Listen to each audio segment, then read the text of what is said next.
अरे रे रे रे रे, हे भगवान! अरे ये कैसी किस्मत दी है तूने मुझे। जीवन भर इन हाथों में कुल्हाड़ी और कंधों पर लकड़ियों का बोझ ही लिखा है क्या। अरे आज भी मंडी में लकड़ियों का सही दाम नहीं मिला। अब घर जाकर भूखे बच्चों को क्या जवाब दूंगा। अरे आधी रोटी से उनका पेट कैसे भरेगा, कैसे। अरे रे। अचानक उसकी नजर रास्ते के बीचों बीच पड़े एक अत्यधिक चमकते हुए स्वर्ण मुकुट पर पड़ी। मुकुट की चमक देखकर लकड़हारा ठिठक गया। हैं? अरे ये इतनी तेज चमक कैसी? आहा, ये तो शुद्ध सोने का मुकुट लग रहा है। लगता है किसी बड़े महाराज का मुकुट इस बीहड़ जंगल में गिर गया है। लालच और आश्चर्य में उसने अपना गट्ठर जमीन पर फेंक दिया और मुकुट उठा लिया। अरे कितने बहुमूल्य रत्न जड़े हैं इसमें। हा हा हा हा हा, इसको बेचकर तो मेरी 7 पुश्तें भी बैठ कर खाएंगी, तब भी धन कम नहीं होगा। आज तो मेरी सारी दरिद्रता समाप्त हो गई। देने वाला जब भी देता देता चप्पड़ फाड़ के। लकड़हारे ने खुशी से पागल होकर उस जादुई मुकुट को अपने सिर पर पहन लिया। अब मैं बनूंगा राजा।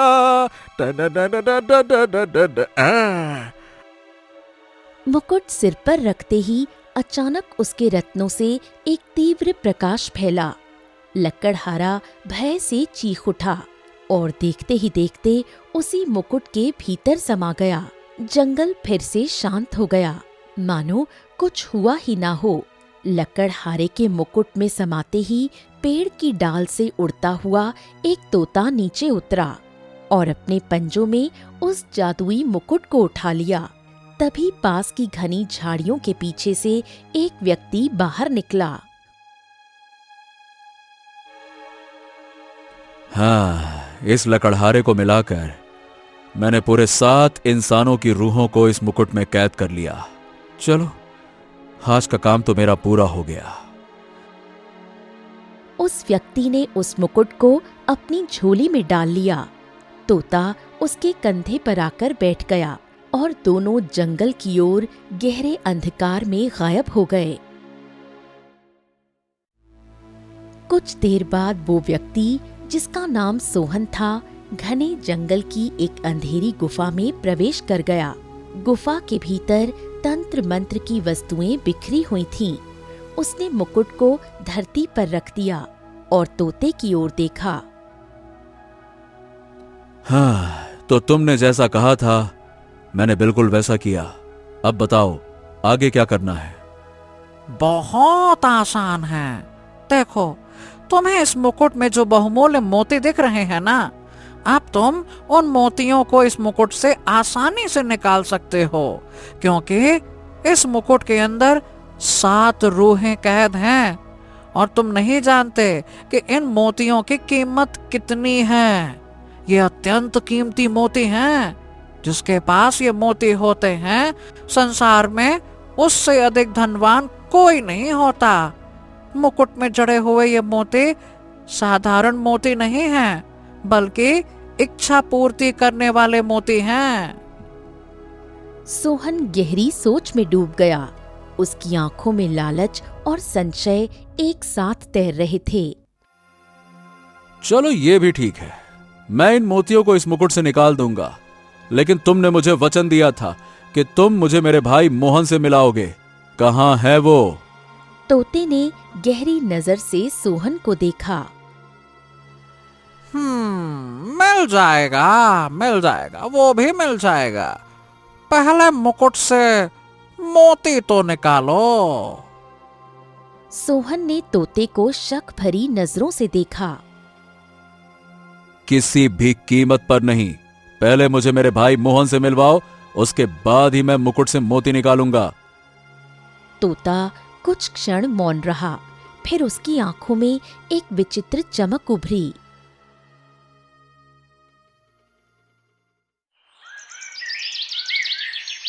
हरियापुर गांव में मोहन और सोहन नाम के दो भाई रहते थे। दोनों बेहद गरीब थे। मोहन सोहन का छोटा भाई था। एक शाम सोहन घर लौटा तो उसने देखा कि उसकी पत्नी रुक्मिणी फूट फूट कर रो रही थी। अरे अरे अरे ए रुक्मणी, क्या हो गया? तुम रो काहे रही हो? क्या हो गया? क्या हो गया? बोलो। रो नहीं तो और क्या करूं? रसोई में अनाज खत्म हो गया है। घर पर बनाने के लिए कुछ भी नहीं है। आखिर कब तक हम इस गरीबी में अपना जीवन व्यतीत करते रहेंगे? ये सुनकर सोहन कुछ देर के लिए निराश हो गया। तभी वहां उसका छोटा भाई मोहन आ गया। भैया, भाभी बिल्कुल सही कह रही हैं। भैया, अब हमें कुछ ऐसा करना होगा कि हम भी जमींदारों की तरह गांव के सबसे धनवान बन जाएं। ये सुनकर सोहन क्रोधित हो गया। ए मोहन, हमने तुमसे कितनी बार कहा है कि माँ और पिताजी ने हमसे वचन लिया था कि हम जीवन में कभी कोई गलत काम नहीं करेंगे, भले ही हमें अपना सारा जीवन इसी तरह से क्यों न व्यतीत करना पड़े। बात करते हो जमींदार जमींदार। देखो ऐसा है, हम दोनों बहुत ही मेहनती भाई हैं। मुसीबत और परेशानी कौन से घर में नहीं आती है? हर घर में लगी रहती है। उतार चढ़ाव सबके घर परिवार सबके जीवन में आता है। लेकिन एक बात याद रखो, हमें मेहनत का साथ नहीं छोड़ना चाहिए, समझे? अरे बस करो भैया, अपने ये प्रवचन बस करो। बहुत हो गए, तुम्हारे प्रवचनों से पेट ना भरता। अब ऐसा है कि मैं माँ और पिताजी को दिया हुआ वचन और ज्यादा नहीं निभा सकता। मुझे आपकी ये मीठी मीठी वाणी सुनने में ना कोई दिलचस्पी नहीं है। इतना कहकर मोहन वहां से चला गया।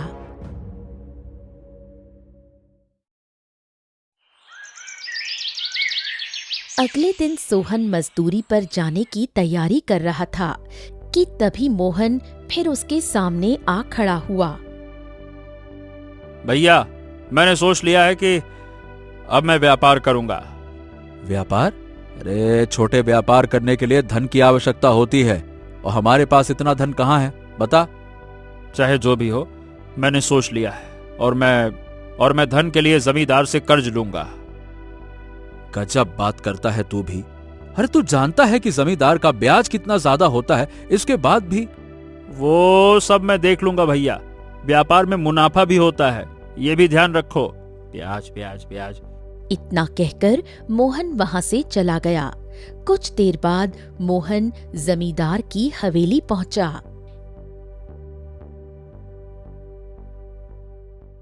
जमींदार जी, राम राम। जमींदार जी, बात यह है कि मैं व्यापार करना चाहता हूँ, उसके लिए मुझे कर्ज की आवश्यकता है। कर्ज तो भैया सीधा हिसाब है। लोगे अगर जमींदार से कर्ज तो ब्याज लगेगा पूरा 20%। मंजूर हो तो हाँ बोलो, नहीं तो नमस्ते। नहीं नहीं नहीं, मंजूर है मंजूर है मंजूर है।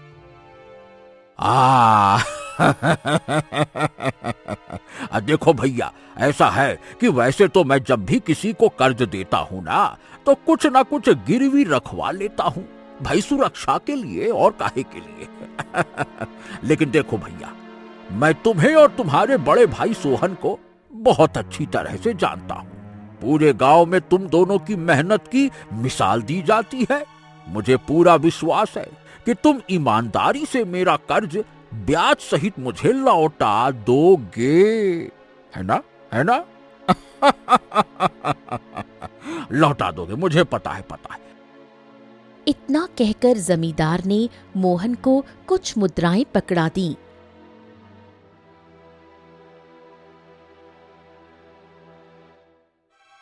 मोहन प्रसन्न होकर उन मुद्राओं को लेकर घर लौट आया। भैया, मैं जमींदार से कर्ज ले आया। लेकिन छोटे, इस कर्ज में मेरी मर्जी नहीं थी। खैर, ये बताओ कि आखिर तुम इससे कौन सा व्यापार करोगे? और अगर सोच लो व्यापार में घाटा हो गया, तो ये भी सोचो कि तुम उसका कर्ज कैसे चुकाओगे। आप घाटे वाटे की बात काहे करते हो? आप उसकी चिंता मत कीजिए। तभी सोहन की पत्नी रुक्मिणी वहां आ गई। आप तो कुछ करते नहीं और ऊपर से आपका छोटा भाई कुछ करने की सोच रहा है, तो आप उसका साथ देने के बजाय उसे और ज्यादा डरा रहे हैं। सोहन खामोश हो गया और कुछ नहीं कहा। समय बीतता गया। एक दिन मोहन निराश होकर घर लौटा। उसका चेहरा उतरा हुआ था। हाँ, अरे अरे ए मोहन, ये तेरा चेहरा इतना उतरा हुआ क्यों है? क्या बात है, बता। सोहन की बात सुनकर मोहन की आंखों में आंसू आ गए। भैया सोचा था कि जमींदार से कर्ज लेकर दूसरे गांव से अनाज खरीद कर राज्य में बेचूंगा और अच्छा खासा लाभ कमाऊंगा, लेकिन मेरे साथ धोखा हो गया। मंडी में एक व्यापारी ने मुझे खराब फसल बेच दी जो किसी काम की नहीं थी। घाटा हो गया, घाटा। ये सुनकर सोहन चौंक गया। उसके चेहरे पर चिंता की रेखाएं उभर आईं। तो मोहन, अब ये बात भी तू अच्छी तरह से जानता होगा कि जमींदार कर्ज कितनी सख्ती से वसूलता है, पता है ना? ये सुनकर मोहन बुरी तरह चौंक गया और वहां से चला गया।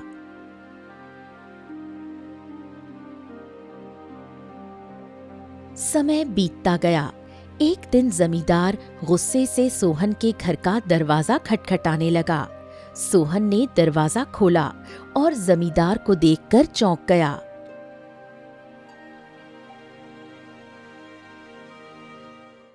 जमींदार जी। अरे देखो सोहन, तुम्हारे छोटे भाई ने मुझसे 20% ब्याज पर कर्ज लिया था, लेकिन ना तो उसने ब्याज चुकाया और ना ही मेरी मूल रकम लौटाई। ए भैया, कान खोल के सुन ले सोहन, मैं तुम्हें 3 दिन की मोहलत देता हूँ। अपने छोटे भाई से कह देना कि वो मेरा कर्ज ब्याज सहित मेरी हवेली में पहुंचा दे, नहीं तो मुझसे बुरा कोई नहीं होगा। इतना कहकर जमींदार वहां से चला गया। कुछ देर बाद जब मोहन घर आया तो सोहन ने सारी घटना उसे बता दी। मोहन चिंता में डूब गया और चुपचाप वहां से निकल गया।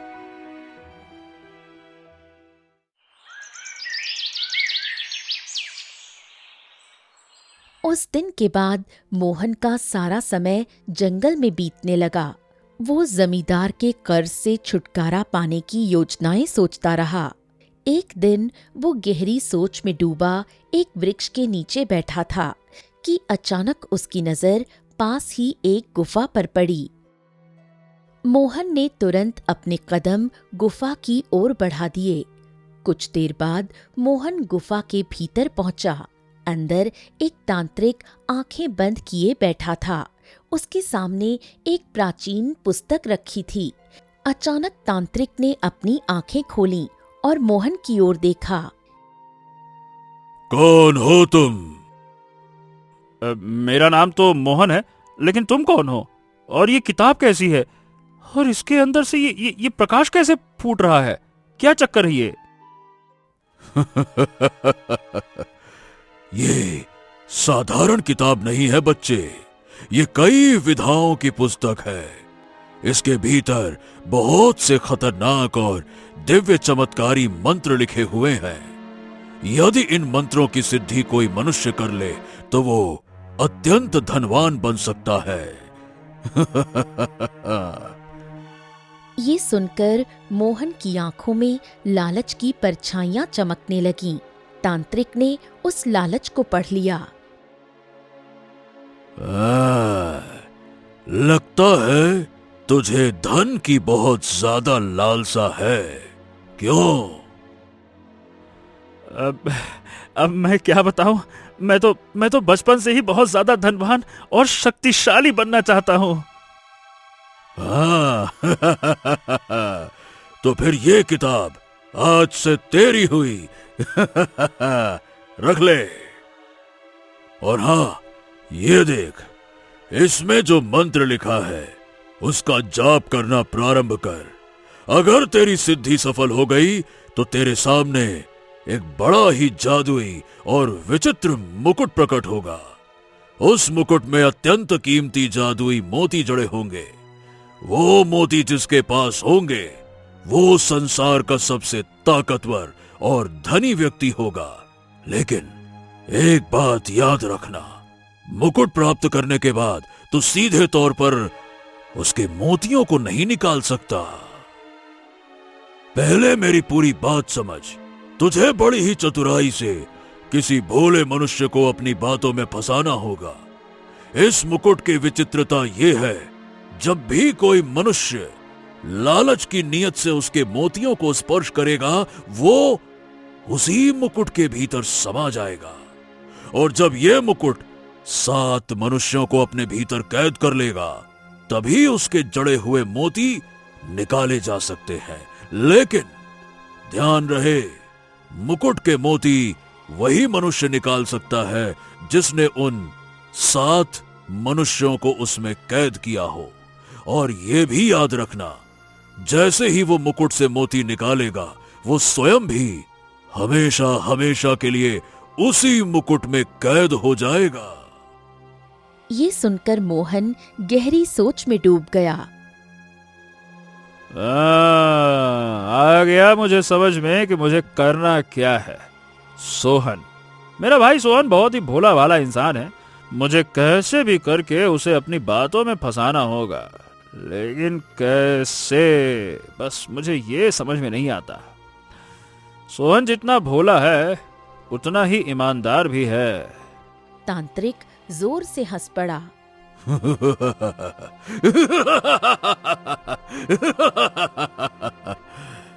सुन, इस किताब के अंदर कुछ मंत्र ऐसे भी हैं जो इतने शक्तिशाली हैं कि उनकी सिद्धि करके तुम किसी भी जानवर या पक्षी का रूप धारण कर सकते हो।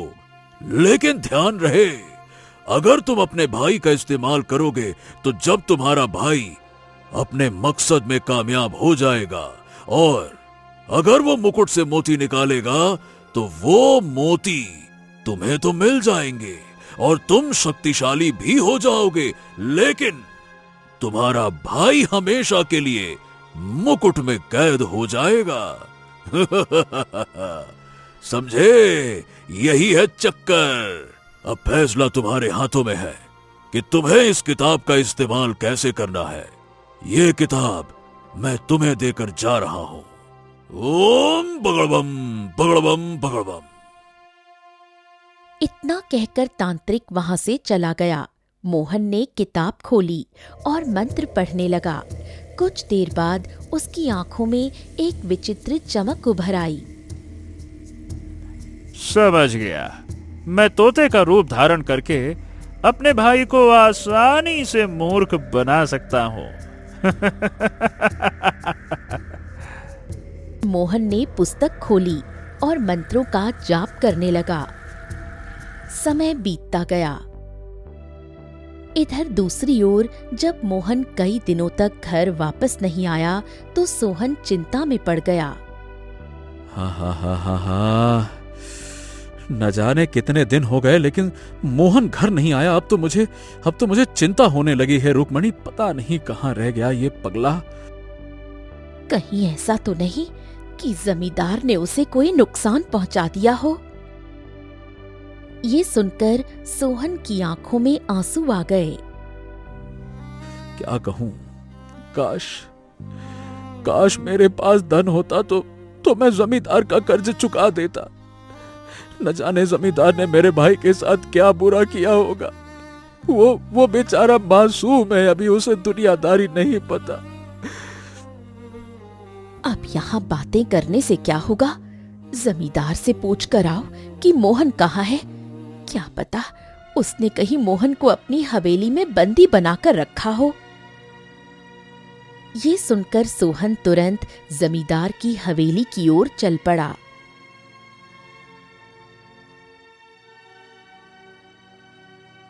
जमींदार, जमींदार, जमींदार ये बताओ मेरा भाई कहाँ है? अरे ये सवाल तो मुझे तुमसे करना चाहिए कि तुम्हारा भाई है कहाँ।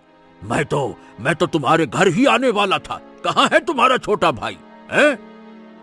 कुछ दिन पहले तुम मुझे धमकी देकर गए थे, उस दिन के बाद से मेरा भाई वापस नहीं आया। कहीं तुमने मेरे भाई के साथ कुछ बुरा तो नहीं कर दिया हैं? अरे ये अपनी काली जुबान और बकवास बंद कर दे सोहन। मैं तुम्हारे भाई को कर्ज देकर उल्टा फंस गया हूँ। सच तो ये है कि तुम्हारा भाई मुंह छिपाकर कहीं भाग गया। कर्जा चुकाने की हैसियत नहीं होती है तो लोग ऐसा ही करते हैं। भगोड़ा कहीं का। इतना कहकर जमींदार वहां से चला गया, लेकिन सोहन को जमींदार की बातों पर विश्वास नहीं हुआ। वो चुपचाप घर लौट आया।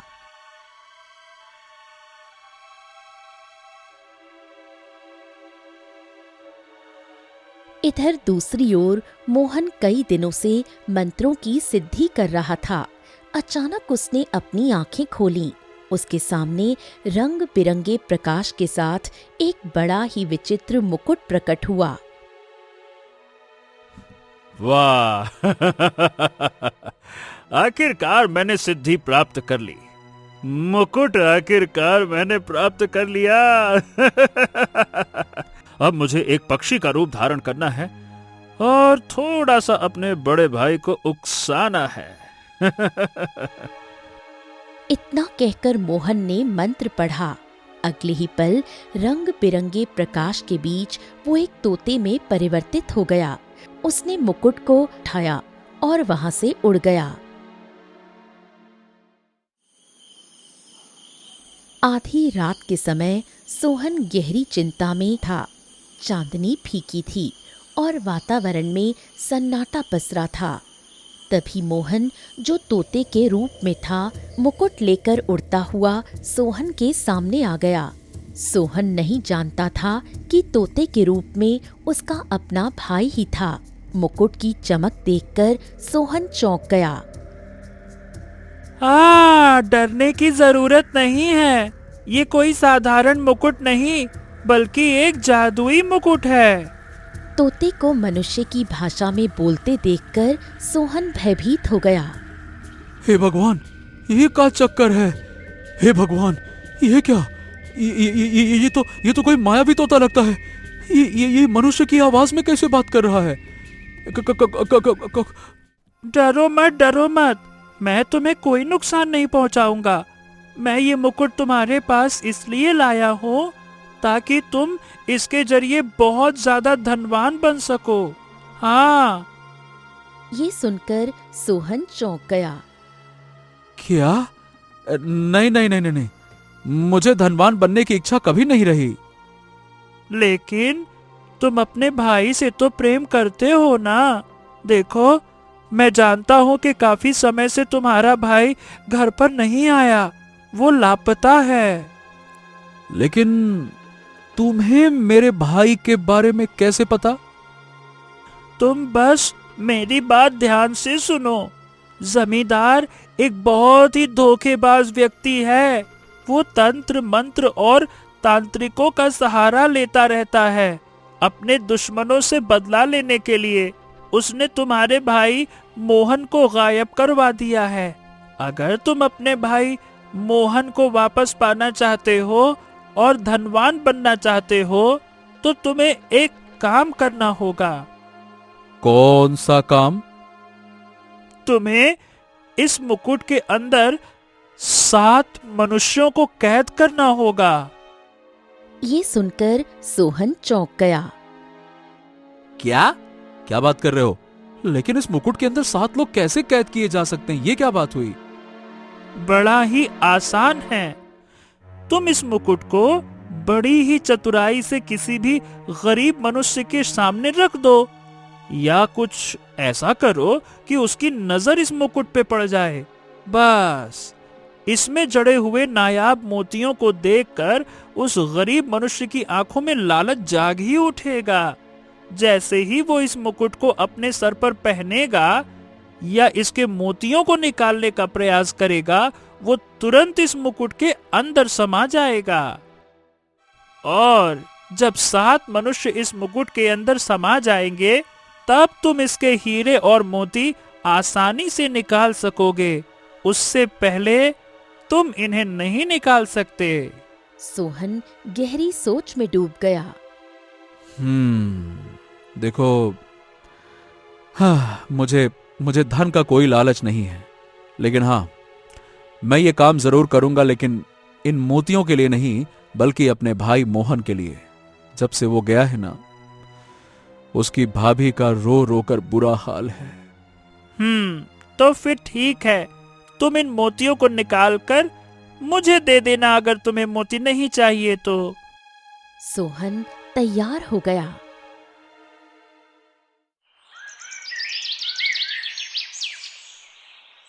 उस दिन के बाद सोहन मुकुट को लेकर जंगल चला जाता और चुपके से किसी न किसी स्थान पर रख देता, जहां से कोई यात्री या लकड़हारा गुजरता था।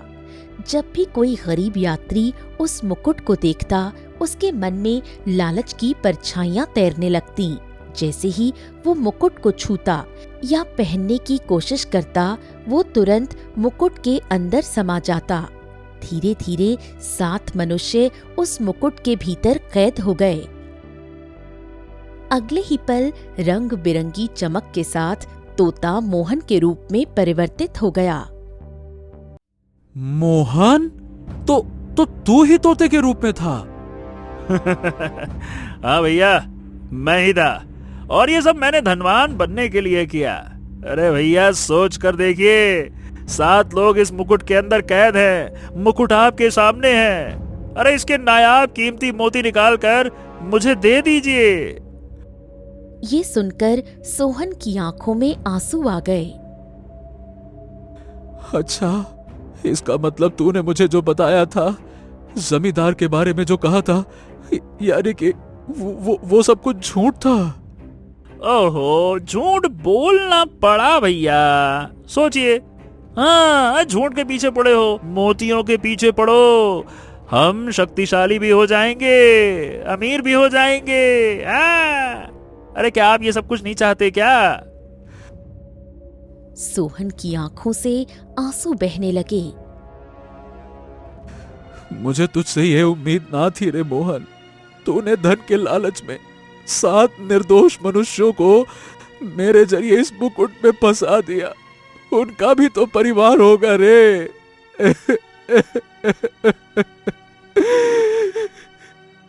इतना कहकर सोहन फूट फूट कर रोने लगा। अरे तूने कितना घिनौना अपराध करवा दिया रे मोहन, केवल और केवल ये मामूली से मोतियों की वजह से है? ए भैया, बस करिए अब, ये आंसू फांसू ना बहाइए।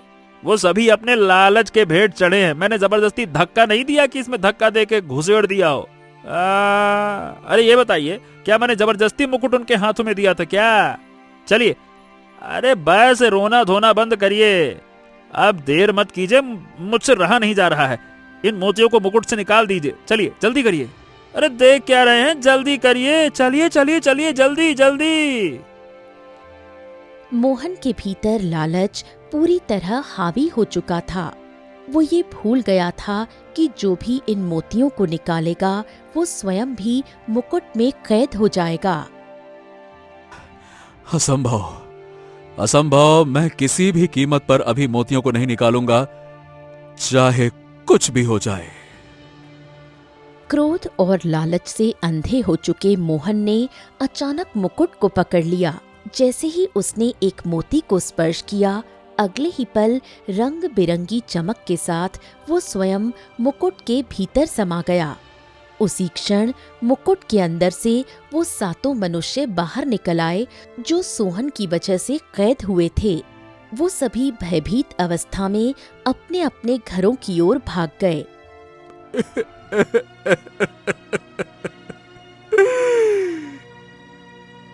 तभी मुकुट के भीतर से एक गंभीर आवाज गूंजी। जिसने सिद्धि करके मुझे प्राप्त किया था, वो मेरे मोतियों को नहीं निकाल सकता। तुम्हारे भाई मोहन ने बड़ी गलती कर दी। उसके लालच ने उसे सदा के लिए इस मुकुट में कैद कर दिया और जो 7 लोग इसमें कैद थे वो आज मुक्त हो गए। इतना कहते ही मुकुट रंग बिरंगी रोशनी में विलीन होकर गायब हो गया। सोहन की आंखों में आंसू थे। वो भारी मन से अपने घर लौट आया। उस दिन सोहन ने समझ लिया कि धन और शक्ति की अंधी चाह इंसान को अपने ही लोगों से दूर कर देती है। लालच की आग अंत में केवल विनाश देती है।